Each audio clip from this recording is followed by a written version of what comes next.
Pastor Curl, I saw you had your paddle up, and before you start, I know I called this the leadership panel up here, but I encourage this panel up here to speak not as mayor, not as chief, not as president of KLALA, and not as necessarily as chaplain. Speak as Marquet Curl, speak as Philip Cleary, speak as James Barnett, speak as Travis Mitchell.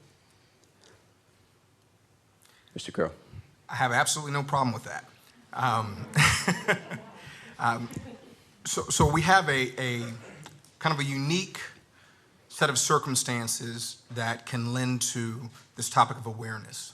We have what I would consider dual pandemics that are happening simultaneously, that are lending itself to one another.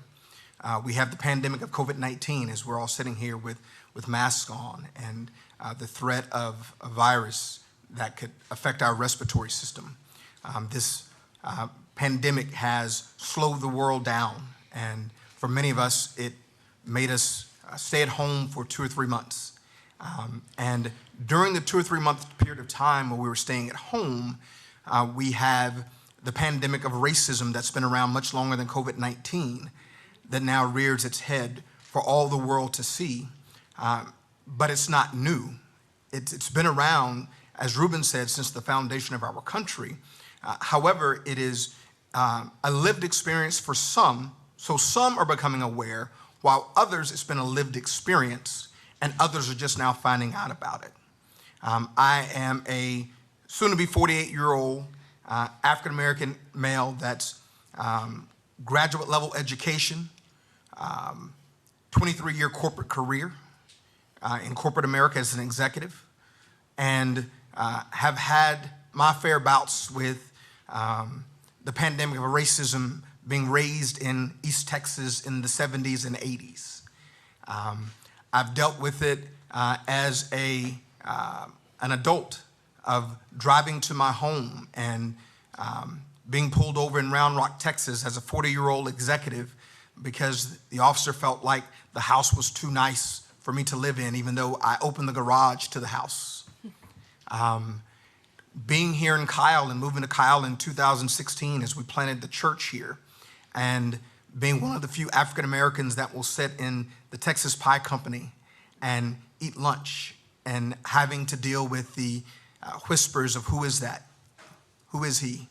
Because it's got to be someone different, special, to be sitting here in this particular facility at this particular time.